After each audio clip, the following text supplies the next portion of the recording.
আসসালামু আলাইকুম টেকি পার্কবাসী। First impression ভিডিওর পরে লম্বা একটা সময় পর আপনাদের সামনে হাজির হয়েছি রেডমি নোট 15 প্রো প্লাসের ইনডেপথ রিভিউ ভিডিও নিয়ে, sponsored by SMS gadget. SMS গ্যাজেটের যে কোনো আউটলেটে ফোনটি পেয়ে যাবেন। ডেসক্রিপশন বক্সে ডিটেলস দেওয়া থাকবে, চাইলে যোগাযোগ করতে পারেন।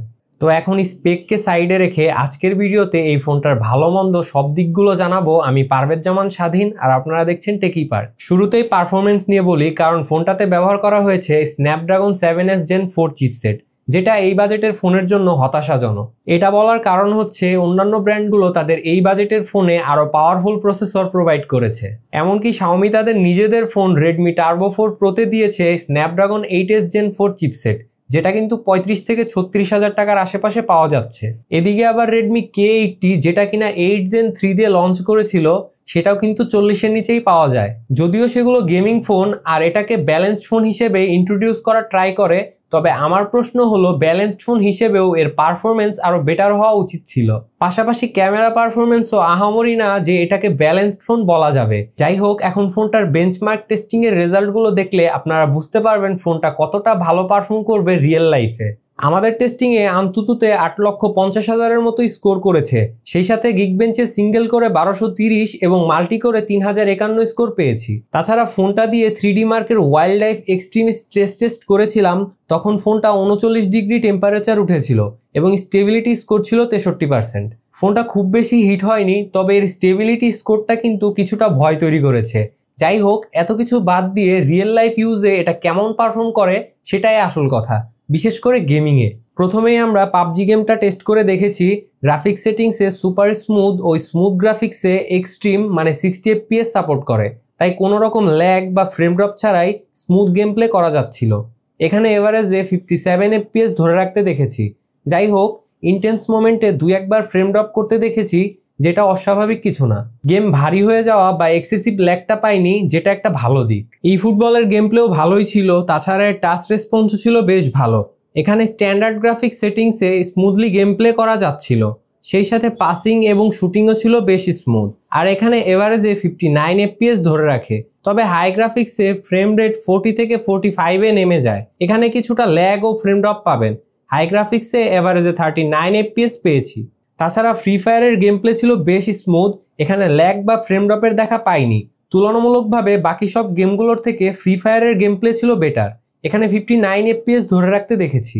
তাছাড়া স্টোরেজের জন্য থাকছে UFS 2.2 টাইপের স্টোরেজ এবং LPDDR4X টাইপের র্যাম, যেটা নিয়ে আগেও বলেছি এই বাজেটের ফোনে স্টোরেজ টাইপটা অন্তত 3.1 টাইপের হলে ভালো হতো। র্যাম ম্যানেজমেন্টটা চেক করার জন্য প্রায় 10 মিনিট ধরে আমরা 10-12টা অ্যাপ ব্যাকগ্রাউন্ডে রেখে দিয়েছিলাম। এখানে ব্যাকগ্রাউন্ডে অনায়াসে 10-12টা অ্যাপ ইজিলি হ্যান্ডেল করতে পারছিল, সেই সাথে পাবজির মতো গেমও রান রাখতে পারে। মোট কথা র্যাম ম্যানেজমেন্টটা এখানে যথেষ্ট বেটার। ফোনটাতে সফটওয়্যার হিসেবে রয়েছে HyperOS 2 based on Android 15। Chinese ROM হয় অনেকগুলো চাইনিজ ব্লটওয়্যার পাবেন, সেই সাথে নোটিফিকেশন ইস্যুটাও পাবেন। তবে এই নোটিফিকেশন ইস্যু ফিক্স করার একটা ভালো এবং ওয়ার্কিং মেথড পেয়েছি, সেটা আপনাদেরকে জানিয়ে দিই। প্রথমে এই ফোনে ডেভেলপার মোডটা অন করে নেবেন, তারপর সিজুকো অ্যাপটা প্লে স্টোর থেকে ইনস্টল করে এটার সাথে ওয়্যারলেস ডিবাগিং দিয়ে পেয়ার করে নেবেন, সেই সাথে USB ডিবাগিং সিকিউরিটি সেটিংটাও অন করে নেবেন। এখন সিজুকো স্টার্ট করে যে অ্যাপগুলোর নোটিফিকেশন ইস্যু আছে, সেই অ্যাপগুলোর অ্যাপ ইনফো থেকে অটো স্টার্ট থেকে শুরু করে সব ধরনের নোটিফিকেশন পারমিশন দিয়ে দিতে হবে। এরপর এশেল অ্যাপে ঢুকে ADBShell dump sys device idle disable এই কমান্ডটা রান করবেন। এরপর ফোনটা জাস্ট একবার রিস্টার্ট মেরে দিবেন, তাহলেই খেল খাতাম। নোটিফিকেশন ইস্যু যে কী জিনিস সেটাই ভুলে যাবেন। গ্লোবাল রমের সাথে কম্পেয়ার করে টেস্ট করেছিলাম, গ্লোবাল থেকে চাইনিজ রমেই আগে নোটিফিকেশন আসে। তো এই ফিক্সের জন্য হলেও ভিডিওটা লাইক করে শেয়ার মেরে দিতে ভুলবেন না।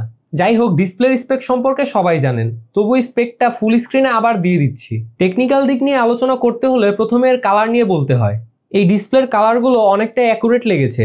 ডিপ ব্ল্যাকটা খেয়াল করলে বুঝবেন যে অ্যামোলেডের আসল ফিলটা পাওয়া যায়। আর 1.5K ডিসপ্লে রেজুলেশনের কারণে কন্টেন্ট ওয়াচিং এর ভিডিওগুলো অনেকটা শার্প লাগে।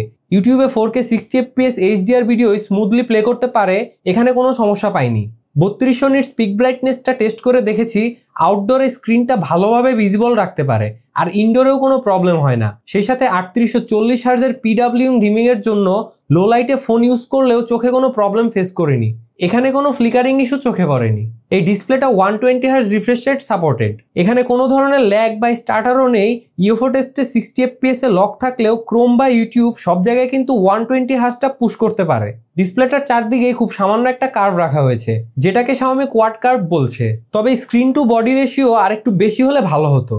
86.8% থেকে যদি 90% করা যেত তাহলে বেজেলগুলো দেখতে আরো বেটার লাগতো। এদিকে ডিসপ্লে প্রোটেকশনের জন্য Xiaomi তাদের নিজেদের বানানো ড্রাগন ক্রিস্টাল গ্লাস ব্যবহার করেছে। এর ডিউরেবিলিটি নিয়ে প্রশ্ন থাকলেও কিছু করার নেই, টেস্ট করেও দেখাতে পারছি না।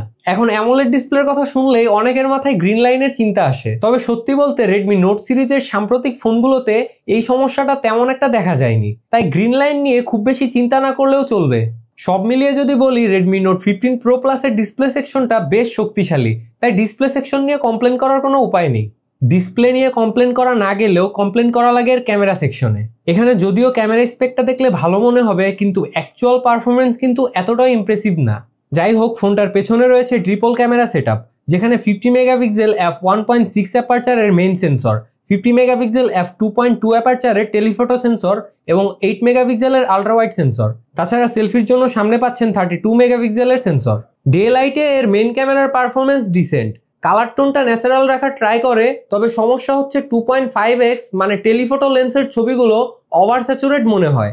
আবার মাঝে মাঝে মেইন ক্যামেরাও বুস্টেড কালার টোন দেয়, এখানে আরো অপটিমাইজেশনের দরকার। তবে 1x এর ম্যাক্সিমাম ছবিগুলোই মোটামুটি ভালো। এছাড়া ডাইনামিক রেঞ্জ ও ডিটেলসটাও ভালোর কাতারেই রাখবো, কিন্তু মাঝে মাঝে কিছু ছবিতে ফ্যাকাশে ভাব ফুটে ওঠে, বিশেষ করে 2x এ। পোর্ট্রেটেও সেম ফ্যাকাশে ভাবটা রয়েছে, কালার টোনেও এখানে ভিন্নতা দেখা যায়। এডজ ডিটেকশনে 15 Pro এর মতো ইস্যু লক্ষ্য করেছি, স্মুদিং সামান্য এখানেও নোটিস করা যায়। তবে ব্লারনেস বোকে ঠিকঠাক থাকলেও ওভারঅল পোর্ট্রেট বাজেটে পিছিয়ে পড়বে। আল্ট্রা ওয়াইডের ক্যামেরা যথেষ্ট ভালো পারফর্ম করে, যেমন ডাইনামিক রেঞ্জ কন্ট্রোল তেমন এক্সপোজার ব্যালেন্স। ডিটেলসটাও ভালোই। রাতের বেলায় নাইট মোডের ছবিগুলো ডিসেন্ট, নয়েজ ও গেন অনেকটাই কম, ডিটেলসটাও ভালোই। রাতের বেলার ছবি কাজে লাগানোর মতোই, তবুও আরও বেটার করা যেত। নর্মালি ডে লাইটের সেলফিগুলো চলনসই, ডিটেলসটাও ভালো, এক্সপোজার ব্যালেন্সটা বেশিরভাগ সময়ই ভালোই কাজ করে, তবে আরেকটু বেটার হলে ভালো লাগতো। এমনিতে ছবিগুলো গুড এনাফ। ভিডিওর ক্ষেত্রে পেছনের ক্যামেরা দিয়ে 4K 30 fps এ ভিডিও রেকর্ড করতে পারবেন। ভিডিও কোয়ালিটি আবার ঠিকঠাক, কালার টোনটাও ভালো, মোটামুটি কাজে লাগাতে পারবেন। এখানে স্টেবিলিটিটাও ভালো পাওয়া যায়। অন্যদিকে সামনের ক্যামেরা দিয়ে 1080p 60 fps এ ভিডিও রেকর্ড করতে পারবেন। এখানে 4K সাপোর্টটা মিসিং, তবে যা দিয়েছে এটা দিয়ে ভিডিও কলিং এর কাজটা চালিয়ে নিতে পারবেন। ওভারঅল ক্যামেরা সেটআপ ভালো হলেও অপটিমাইজেশনের ব্যাপক অভাব লক্ষ্য করেছি। বিশেষ করে পোর্ট্রেট ছবি আর টেলিফটো লেন্সের পারফরমেন্সে ঘাটতি স্পষ্ট, তবে মেইন ক্যামেরার 1x এর ছবিগুলো ভালোই বলবো। রেডমির ক্যামেরা নিয়ে আগেও বলা হয়েছে, তাই আর বেশি কিছু বলতেছি না, আপনারাই বুঝে নেন। ডিজাইনের ব্যাপারে তো আপনারা জানেনই, তাও কয়েকটা বিষয় আপনাদের বলে দিই। ফোনটা দেখতে বেশ শক্তপোক্ত আর হাতে নিলেও প্রিমিয়াম লাগে। ফোনটা 7.9 মিলিমিটার থিকনেসের, সেই সাথে এর ওজন প্রায় 211 গ্রামের মতো হওয়ায় হাতে নিলে একটু ভারী মনে হতে পারে। এছাড়া দীর্ঘক্ষণ ব্যবহারেও কিছুটা সমস্যা হতে পারে। ফোনটাতে থাকছে IP68 IP69K রেটিং, তাই ফোনটা পানিতে পড়ে গেলেও সেফ থাকবে। ফোনটাতে থাকছে secondary noise cancellation mic, dual stereo speaker সহ আয়ার ব্লাস্টার। তাছাড়া ফোনটাতে থাকছে না কোনো হেডফোন জ্যাক, তাই অডিওর জন্য আপনাকে Type-C পোর্টই ব্যবহার করতে হবে। সেই সাথে নিচের দিকে পাচ্ছেন সিম ট্রে, যেখানে 2টা ন্যানো সিম কার্ড ব্যবহার করতে পারবেন, কিন্তু এক্সটার্নাল মেমোরি কার্ড ব্যবহারের কোনো অপশন নেই। ওভারঅল ডিজাইন নিয়ে ফার্স্ট ইমপ্রেশন ভিডিওতে সবকিছু বলা হয়েছে, তাই এখানে আর কিছু বলার নেই। নেটওয়ার্কের দিক থেকে ফোনটা যেহেতু 5G সাপোর্টেড, তাই স্পিড নিয়ে চিন্তার কোনো কারণ নেই। নেটওয়ার্ক টেস্টে আমরা ভালোই স্পিড পেয়েছি। ওয়াইফাইতে 2.4 GHz আর 5 GHz দুই জায়গাতেই স্পিড মোটামুটি স্টেবল ছিল। সেই সাথে মোবাইল ডাটাতেও ভালো পারফরমেন্স পেয়েছি। তাছাড়া কানেক্টিভিটির দিক থেকে দরকারি সবকিছুই, যেমন Wi-Fi 6, Bluetooth 5.4, NFC এবং জাইরোস্কোপের মতো দরকারি সব ফিচার পেয়ে যাবেন। যাই হোক, এর কল কোয়ালিটি নিয়েও কোনো অভিযোগ নেই, সবকিছুই ঠিকঠাক মনে হয়েছে। তাছাড়া ওয়ার্নিং ছাড়া কল রেকর্ড করতে পারবেন, যেটা অনেকের জন্যই প্লাস পয়েন্ট। এখানে থাকা 7000 mAh এর বিশাল ব্যাটারিটা আমরা টেস্ট করে দেখেছি, যা আমাদের হেভি ইউজে 8 ঘন্টা 45 মিনিটের মতো এসওটি পেয়েছি। এর মধ্যে ফুটবল খেলেছি 4 ঘন্টার মতো, তবে পাবজি খেললে ব্যাটারি ব্যাকআপ কিছুটা কম পাবেন। ওভারঅল এর হেভি গেমিংয়েও ব্যাটারি ব্যাকআপ নিয়ে চিন্তা করতে হবে না। নর্মাল ইউজেও এটা 10 থেকে 11 ঘন্টা এসওটি ইজিলি পেয়ে যাবেন। তাছাড়া বক্সের ভেতর দেওয়া 90 ওয়াটের চার্জারটা দিয়ে ফোনটা 7% থেকে 100% এই 93% চার্জ হতে সময় লেগেছে প্রায় 53 মিনিটের মতো। চার্জিং স্পিড বেশ ফাস্ট। তাছাড়া এতে 22.5 ওয়াটের রিভার্স চার্জিংয়ের সুবিধাও রয়েছে। সব মিলিয়ে বললে Redmi Note 15 Pro Plus এই ফোনটা কিছু জায়গায় ভালো হলেও প্রাইস বিবেচনায় অনেক জায়গাতেই পিছিয়ে পড়ে। ক্যামেরা অপটিমাইজেশনটা যদি আরেকটু ভালো হতো, সেই সাথে প্রাইসটা কমে 34 থেকে 35 হাজারে আসলে অনেকেই হয়তো এটাকে চয়েস লিস্টে রাখতে পারবে, তবে আপাতত আরও অপশন রয়েছে, সেগুলোর দিকেই যাওয়া উচিত। তো এই ছিল আজকের ভিডিও, দেখা হবে নতুন কোনো ভিডিওতে। সেই পর্যন্ত ভালো থাকবেন, সুস্থ থাকবেন, অ্যান্ড মোস্ট ইম্পর্টেন্টলি টেকি পার্কের সাথেই থাকবেন।